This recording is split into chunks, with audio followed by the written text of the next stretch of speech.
Black holes.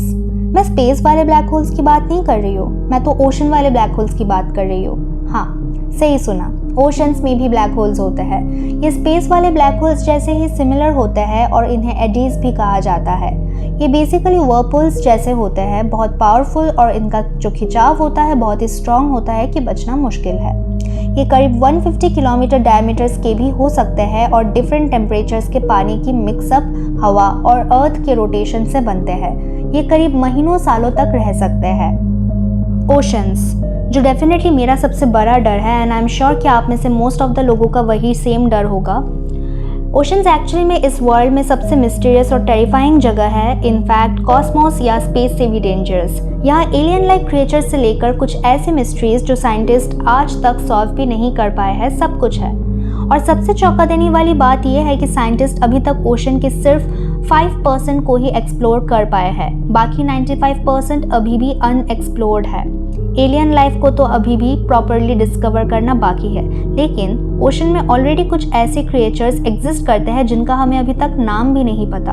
हमारा ocean mysterious wild life और plant life से भरा हुआ है। सिंपल शार्क्स और वेल्स से लेकर अजीब दिखने वाले जानवर जैसे रेड ऑक्टोपसेस, प्रोबोस्किस वर्म्स, ये सब एग्जिस्ट करता है। और कुछ इनमें से डेंजरस भी है जो किसी तरह से हमें कहीं से भी अटैक कर सकता है, जो हमारे लिए थ्रेट है, हम जानते भी नहीं। ओशन फ्लोर, वहाँ जहाँ पहुँचना ही मुश्किल है। हमें अभी तक प्रॉपरली पता ही नहीं कि ओशन फ्लोर एक्चुअली में दिखता कैसा है। हमें अपने ही प्लैनेट के ओशन फ्लोर से ज़्यादा मार्स के सरफेस के बारे में पता है। वियर्ड, हाँ?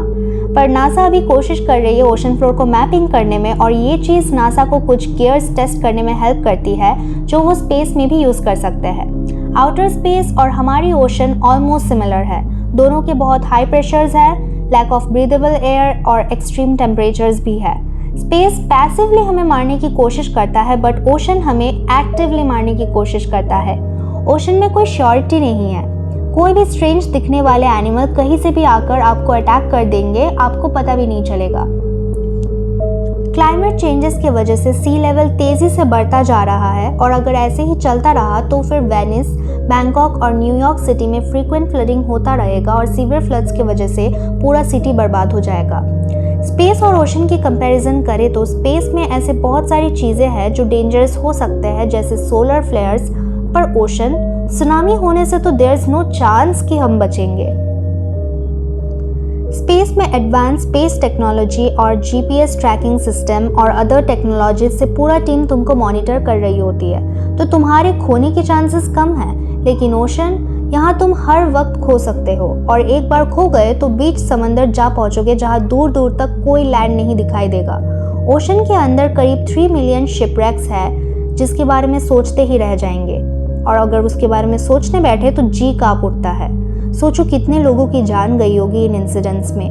वेदर की बात करें तो स्पेस में वेदर की चिंता तुम्हें करने की ज़रूरत नहीं है, क्योंकि पहली बात स्पेस में एटमॉस्फेयर नहीं होता, बट ओशंस में फ्रीक्वेंट वेदर चेंजेस होता ही रहता है। लाइटनिंग होते रहते हैं जो ओशंस में स्टॉर्म्स क्रिएट करते हैं, एंड उस वक्त ओशन में सर्वाइव करना काफ़ी मुश्किल है। लाइटनिंग स्ट्राइक्स करीब 100 मीटर्स तक नीचे आ सकती है, जो boats and ships, swimmers and sea life के लिए एक थ्रेट है। ऑन द अदर साइड हम ये सोचते हैं कि ओशन बहुत ही क्लीन होता है, पर नहीं, ओशन डेंजरस बैक्टीरिया से भरा पड़ा है, यानी हर जगह डेडली बैक्टीरिया मौजूद है। उनमें से सबसे वर्स्ट है फ्लैश ईटिंग बैक्टीरिया, जो गल्फ ऑफ मेक्सिको के वार्म जगहों पर पाई जाती है। ये बैक्टीरिया स्विमर्स के ओपन वुंड्स में जाकर स्किन अल्सर्स भी क्रिएट कर सकती है। एंटीबायोटिक से ये कभी कभी ठीक हो जाते हैं, लेकिन समटाइम्स ये कंडीशंस इतने वर्स हो जाते हैं कि हमें खुद के ही हाथ या पैर भी काटने पड़ जाए। स्पेस में स्पेस डेब्रीज या स्पेस जंक्स बहुत होते हैं, जो स्पेस ट्रैवल को डिफ़िकल्ट बना देता है, लेकिन ये इतना ज़्यादा कंसर्निंग नहीं है जितना ये वाटर पोल्यूशन और ओशन में गार्बेज पोल्यूशन ये सब है।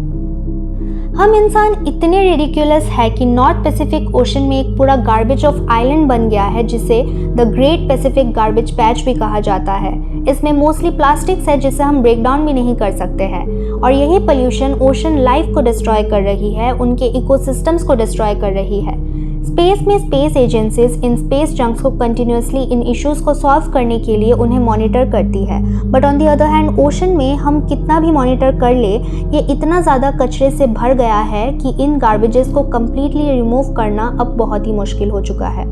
स्पेस भी टेरिफाइंग है, but definitely and obviously not more than oceans. Oceans की आधी मिस्ट्रीज तो किसी को मालूम भी नहीं। सो लेट्स सी आगे साइंटिस्ट और मिस्ट्रीज सॉल्व कर पाती हैं या नहीं। तब तक के लिए आप कमेंट्स में शेयर करो कि कौन सबसे ज़्यादा डेंजरस है आपके लिए, स्पेस या फिर ओशन।